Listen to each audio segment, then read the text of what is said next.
invite you to be gracious to follow through.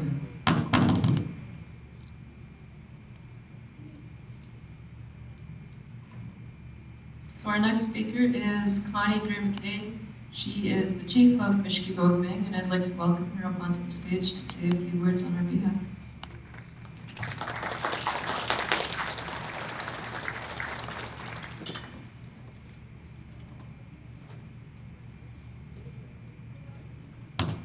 It's not there, they said everything I wanted to say. Watching our people last 2 weeks has been very emotional. And I'm trying to do what I can to help with that journey. I want to welcome all the elders, women, warriors, children, guests, chiefs, national chief, regional chief, grand chief of Manitoba, grand chief, and chief of Alvin, and also chief of Wolf.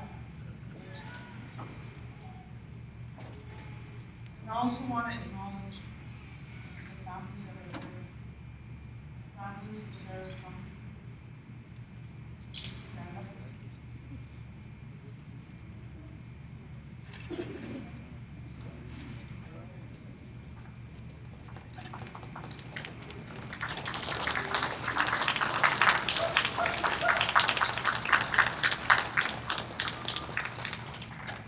I would also like to acknowledge the family of Viola Panatis.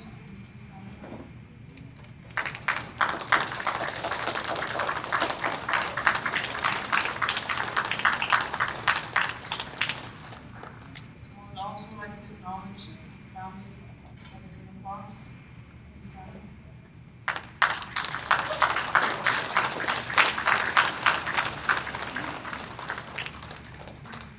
I would like to acknowledge the family of Massachusetts. We have many murdered, women like Lucy, and they have been murdered. And we are still a young man who's missing. So we hold it up. I want to acknowledge one of the city of Collins, who is working this year. It's not the right one. Chief Peter Collins for walking us into this territory. That is our custom and our protocol to do so. I want to acknowledge National Chief for coming. I didn't mean to sound threatening to him. I called him, but I guess I wasn't. I got to be there. He said this was a priority. I also told him where I found his phone number, but I don't think I'll get it. It's on the news right now. I want to acknowledge Regional Stan Beardy for always being there. It didn't matter where you call him, he'd always be there to support and see the situation. Thank you, Stan. Beside people, we love you. I want to acknowledge Grand Chief Harvey Yesno, and Deputy Grand Chief Alvin. For always being there for us. We call you, we always there with us. Support us. It really means a lot to us.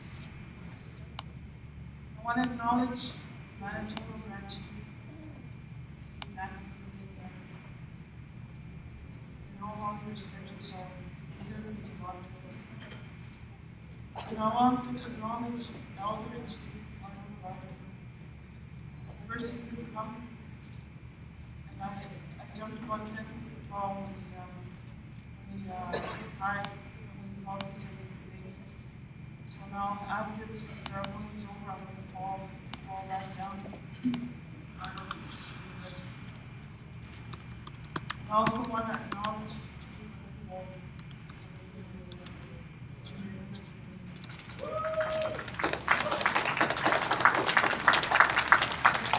I'll say in church, bewitched to our speaker, Sharon Johnson. Bewitched to Stephen Morris, who initiated the AI Walkers, and we'll talk about why he did that. And I want to acknowledge all our sponsors and those people who walk with us, whether they could be there, they were there, we know that, about that. And I want to acknowledge as well our Creator, most importantly,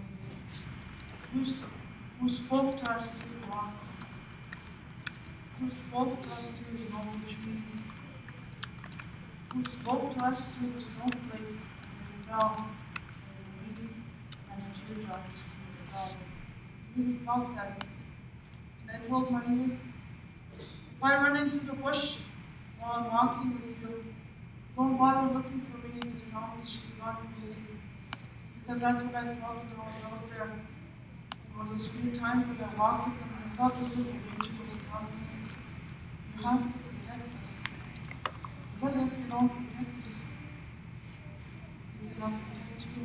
That's what I heard in my spirit when I was walking with her. I wanted to share that with you. This group, every night, they pray. And it says that if you acknowledge me, I will direct your paths, as it says. Every night they pray. And they cried unto him for answers. And I know that he is faithful and he's going to give the answers we want. There may not be justice in this world, but there is going to be justice one day. And that's what we need to trust. We need to trust that justice. One low family, that justice. Definitely, there will not be living. It is that's what we need to trust. Normally, I never read what I was saying. I'm going to be honest, I was really nervous. I'm really emotional about this. It really inspired me. This was not something that I started, it was something that I started by one of my counselors. This really inspired me. Because we all know that violence is not a stranger to us, but it's all too common in the First Nation land that has to stop. Even this morning when I came out to get the paper, on the headline it said humane solution. Once again, the rights of animals have taken headlines. Once again, they're talking about the rights of animals, how to take for a humane solution for them. What about our women? What about our men? What about our people that are mistreated in this country? It shouldn't happen like that. Why are animal rights more important than the rights of our people in this country? That should be the focus of people. How to honor each other, how to honor your fellow human being. That's what should be important, not the rights of animals. We know we have to respect them, but people are about that. Try not to be discouraged about that headline. But I couldn't help feel that little sharp pain in my heart when I saw that my people walked 650 kilometers with an intention to something. And on the front page of the front page people was right to catch the box. It really bothers me. And now we have brother on the chest side.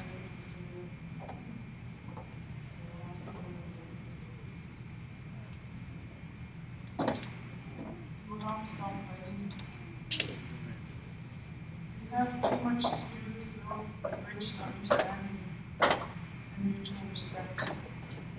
We need to do our part, and our treaty partners need to uphold their promises. We have a common enemy who seeks to kill through 60 schools, residential schools in India, all the ones that we've talked about already. The fact that they're underfunded us. Those are ways that the government has tried to destroy us. They try to steal our languages and our way of life.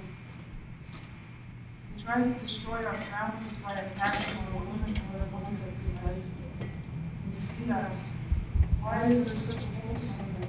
Because they're the ones that we birth their children. That is why that is there. That's their enemy. We also have to remember we have a friend. friend who's greater than all, a greater who comes to this life. He has given us our own place on the day. He gave us laws to the greater. How we are to respect life and how to love one another. Laws to the people. How we are to live together in peace with one another, with everyone, not just with each other, but with all people, black people, the yellow people, and the white people. And he gave us laws of the land, how we need to respect the animals, to respect the land, so we can sustain us for future generations. We are all connected to the process of this land, and we must begin to think outside the box to preserve systems of control. It is our collective responsibility as Mishkeegogamang people to take ownership of our community, take action to make change in our communities. And this is what my people have done from the grassroots by walking 650 kilometers. For that, I acknowledge their courage, their bravery, and their ability as they walked. It was also to bring the awareness to all people about the plight of our communities and many other communities across this country. Now the breakfast is given the good loss of national chief to our national chief, this is a message from our families. It's all along a different direction. They told me what to do, and they did the best I could. To our national chief, regional chief, and their chief, to push for the inquiry, to push for cases that have sat dormant, where families have been waiting. The police have not worked on these files. They have let them sit, and that is not right. If it were somebody else, a non-Aboriginal person, they would be working on it. So you need to push them. Just don't be charged. Push them in a good way, because we are peaceful people. We need to continue to push for those resources that will address the deplorable conditions in our communities, like housing, infrastructure, education. We need to continue to push for those things, because those are basic rights. Basic rights are people. The pyramid of needs is housing, food, and to be accepted. Those are the three pyramid needs, and we don't have those even met in our communities, so we need to continue to push those.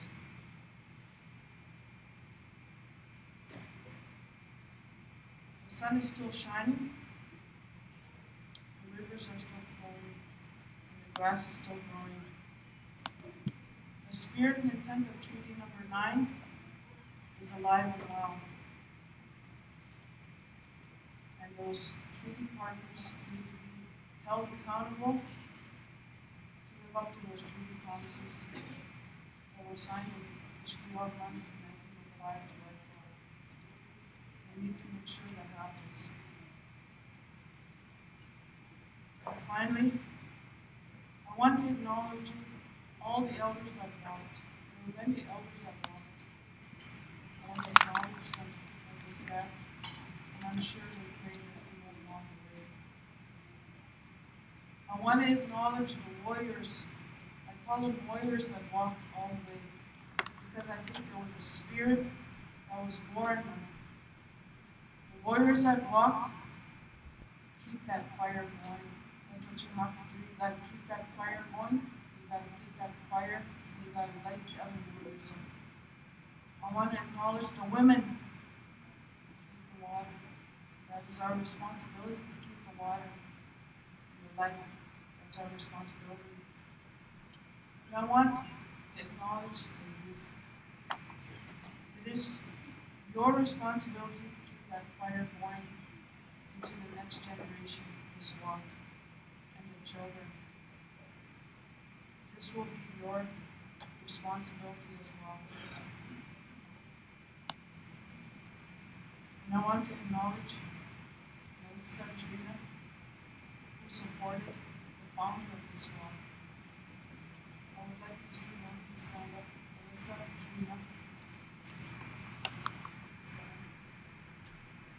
most of all, I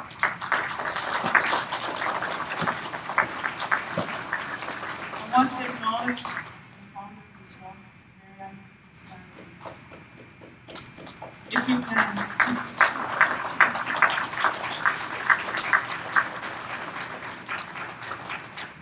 Finally, I would like to present something.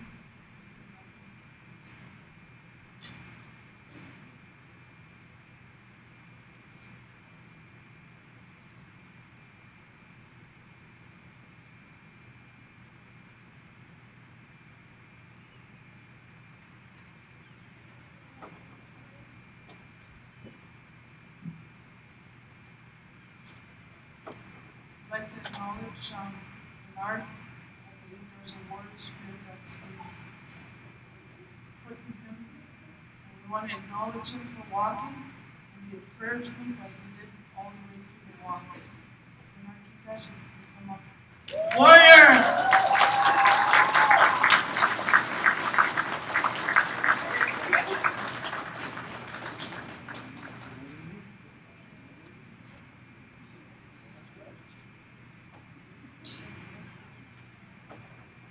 I would like to acknowledge Mckay as a representative of the Skunk family for having patience and love and kindness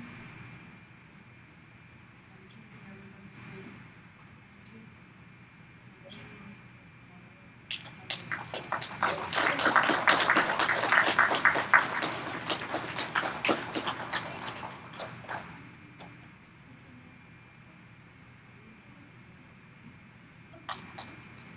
I think sometimes she wants to use that paddle in a different way we had given it to her earlier. I would like to acknowledge Bruce Panachis, another warrior born out of this walk. Warrior spirit. Bruce Panachis. One of his children can come and get this paddle and use it on the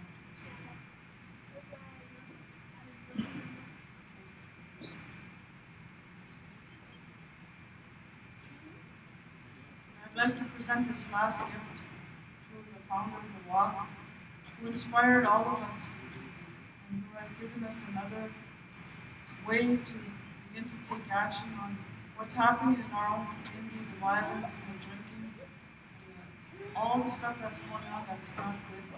Now we can take this back and be able to begin a new journey. That's all up to us to begin a new journey. I'd like to present this painting to Marianne Stanley.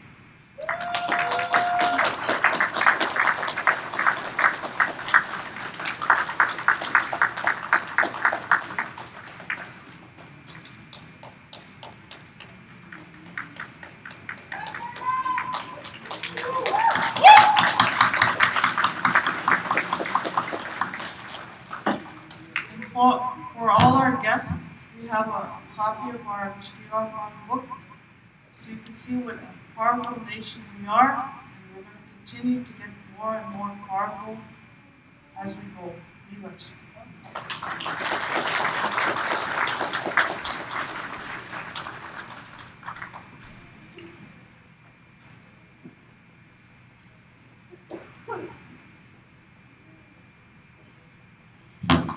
Thank you, Connie.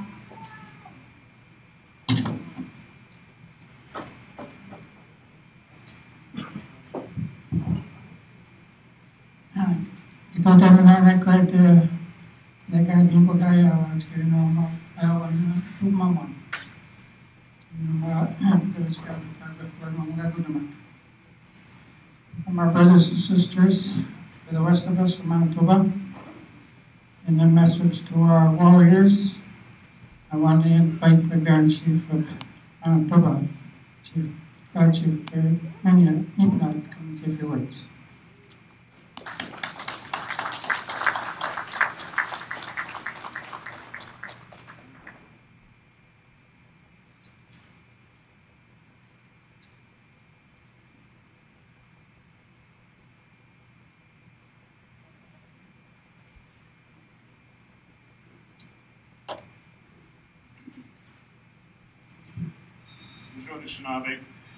Anishinaabe,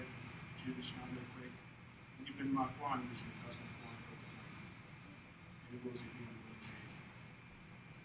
Good afternoon, everybody. My name is Derek Mckay. I'm the English Language and Grand Chief of the Assembly of Manitoba Chiefs. It's my great honor to be here today to recognize this great effort, this great initiative of healing and empowerment that's coming from the people, the Mishkeegogamang First Nation. Before I get into my commentary, though, I wanted to make appropriate acknowledgments to the leadership that are here today. I wanted to thank the community, Chief Connie Grey Mckay, for the invitation for us to bring a message from the West. I wanted to thank the community leadership and, of course, the elders, the youth, the walkers, most importantly, for extending that invitation and putting that energy out into the world so that people can respond and can be here today to support you. I know that this event here today is being webcast, so although there's about 150 of us here in this room, this message will capture and it will reach thousands of people out in the broader community. I think it's so important what you're doing, so important to share your message and to continue what we're doing. I want to acknowledge the National Chief of the Assembly of First Nations, Chief Perry Bellegarde, my brother from the Treaty 4 territory. I want to thank the Regional Chief, Stan Beardy, who is here, Grand Chief Yesno, Deputy Chief Fiddler, of course all the other leadership who are here today. And most importantly, I want to acknowledge the women, the mothers, the grandmothers, and the children who provide us that base of sovereignty from which to do the work that we need to do. I want to acknowledge the prayer that was said here today. Elder Iwascom, thank you very much for getting us started in the proper way. And of course, before I go any further, after my acknowledgements, I want to pass tobacco to the walkers. Because although I am here from the West, I presume no right or opportunity to speak without observing appropriate protocol. And that protocol is to pass tobacco. And I pass the tobacco, yes, say must, so that you may be kind and gentle with your ears and hear the message that I have to bring from the West. As a treaty leader from my territory, I don't see the boundaries that a lot of people live within. Those boundaries between provinces that cast us into Ontario or Manitoba or Saskatchewan, I don't see that. I'm from Treaty 4 territory, and I'm from the Anishinaabe people. The Anishinaabe people of that territory have hunted far into the west and even out into the east. And I've been asked where I'm from in the past, and I always say, well, you know, when I stand on my front porch and I look east, I can see the Great Lakes. And when I stand on my back porch and I look west, I can see the mountains. That's the extent of our territory as Anishinaabe people. That's with no disrespect to anybody else, but that's how it is for us. As Indigenous people, our range and our zones go far beyond these boundaries that have been prescribed by other people's governments. See, to live a treaty life is to live a life empowered by sovereignty, a life empowered by the teachings that happened before any of this arrived. And I want to acknowledge that we're here in Robinson Superior Treaty Territory, a treaty signed in 1850, before there was any notion of Ontario, before there was any notion of Canada. That is the foundation, and that's where the principles come from upon which we're supposed to walk today in unity, to share in the empowerment of the enriched lifestyle that this Canadian experience is supposed to provide us. I wanted to share that with you because, as has been said here before, we're living in Indian Act reality right now. And we've got to get past that. We have to get past the Indian Act reality that we've allowed ourselves to live. If you were born before 1951, you're still treaty. You're a treaty person. If you're born after 1951, you're a statutory Indian. And you know what? They've designed that Indian Act legislation so that us statutory Indians will go extinct. On paper, that's what's going to happen to us. We have a responsibility now as the original people to start taking back that empowerment, that original empowerment that was always with us, that was taken away by the development of this Indian Act system. And the Indian Act hasn't always been in its current form. It's evolved over generations.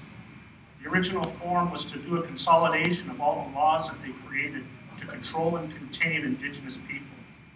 The evolutions of that law stripped away our original governance structures. The evolution of that law created a system where the clan mothers, the women in our communities were stripped of their authority and responsibility to provide for leadership. That's what the Indian Act is, and that's what's there today. So if we are, as men and women, talking about empowerment, talking about inquiries, we have to look at some of this legislation that's out there that's holding us back. We have to start taking steps to get out of it. That's one of the things that I always talk about when we come together as a treaty alliance. They used to do the revisions to the Indian Act and push them through Parliament. Now they come and ask us to do it for them. And you know what? Oftentimes we're doing it for them. We're accepting their laws, we're accepting their revisions and their Indian Act policies and their statutes. And we've got to move beyond that now. That's one of the biggest responsibilities we have in this generation. And that's why we have to participate in the empowerment exercises that are happening right now. When people are leaving their communities, taking their Eagle staffs, walking 650 kilometers, we have to acknowledge that. When the mothers are standing up and saying something's got to change, we have to acknowledge that. We have to get past this hierarchy system.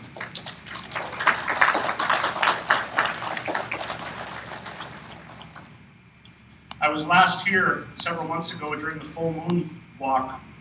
We brought the Eagle staff from the Assembly of Manitoba Chiefs, and we were at the front of the walk with several other powerful women from this territory. And you know, one of the women gave us direction that we could walk on the street, because I understand that the policing agency here wanted us to walk on the sidewalk. So we took that instruction and we moved out onto the street and we marched on the street. And then a police officer came up to me and he said, "Grand Chief, you're going to have to move back onto the sidewalk." And I blocked him out. I did not listen to him. I continued to walk down the street as I was instructed to by the woman that gave the instruction. And he persisted. He kept asking. And people saw what was going on, that I was continuing to walk down the street with the Eagle staff. And I told him, I said, "You're in no position to tell me what to do after this lady already told me to walk down the street. If I'm going to move back to the sidewalk, it's going to have to be one of the women that comes to tell me to walk back on the sidewalk, not you. Not you with your police gear. That's not where we take instructions from."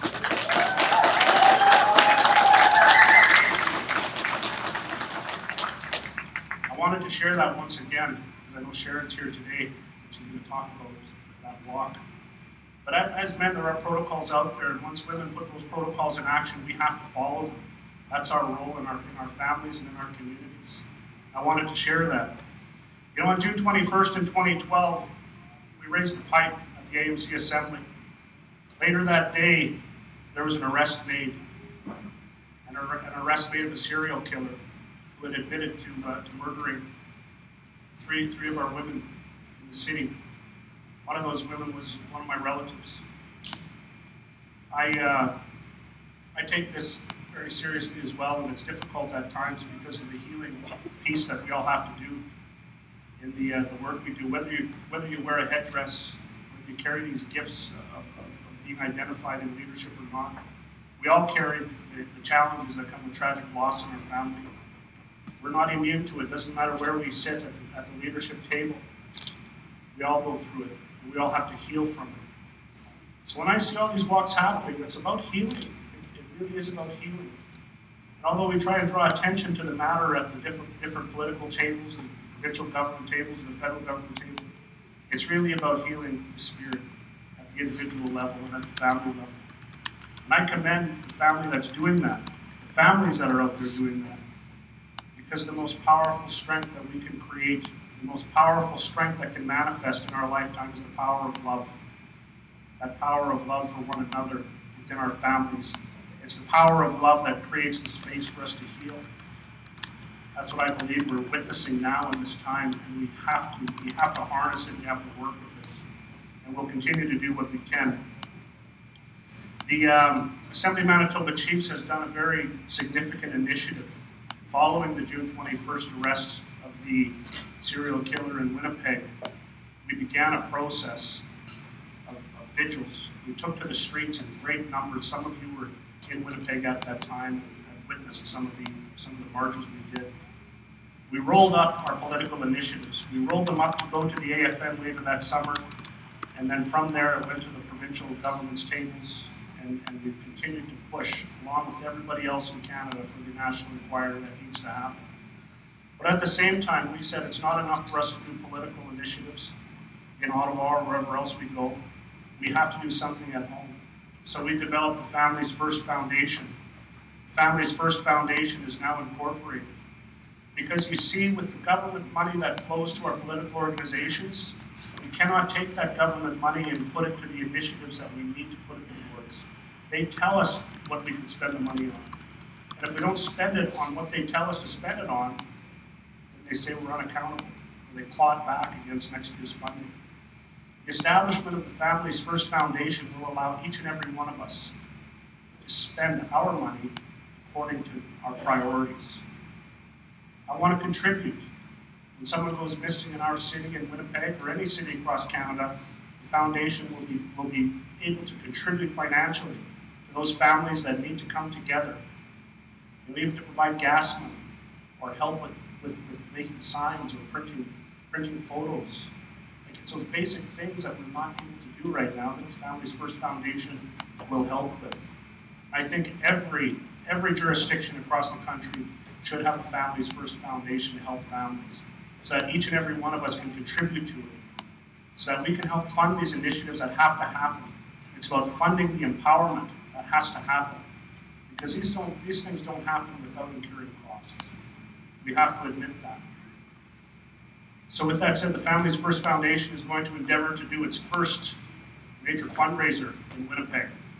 The foundation is going to have a blanket dance on June 20th in Winnipeg. We're planning on taking the blanket down Portage Avenue. We're planning on taking it to the corner of Portage and Main and then marching it to the forts.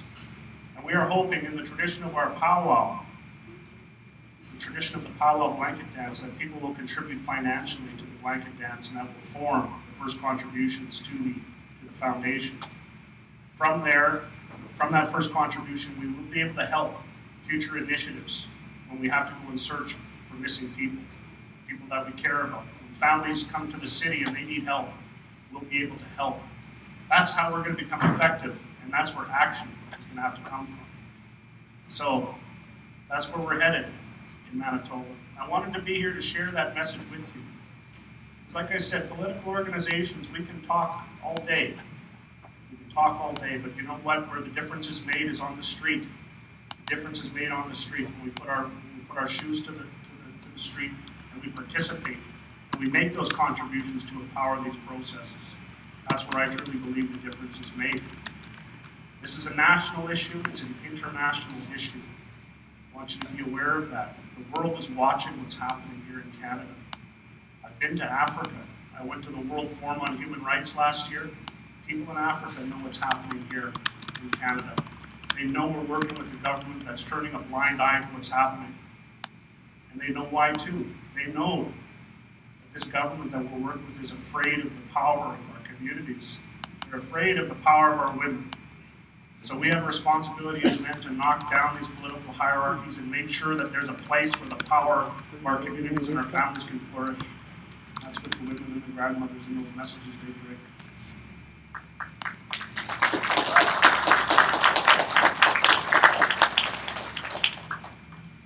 With that said, I know that there's a lot more people that are going to be speaking with you today. I wanted to thank the walkers one more time for the great effort that you've shown. In the walk that you did, in the medicine that you've carried, you've put a powerful energy out into the world again. This is happening all over the country. You're part of a much bigger project, a much bigger process, which is promoting healing within families. We are in a renewal phase. And it's a wonderful time to be alive, to be able to witness these things. So I say to you, Mckay Mishkeegogamang, thank you very much for the things you're doing.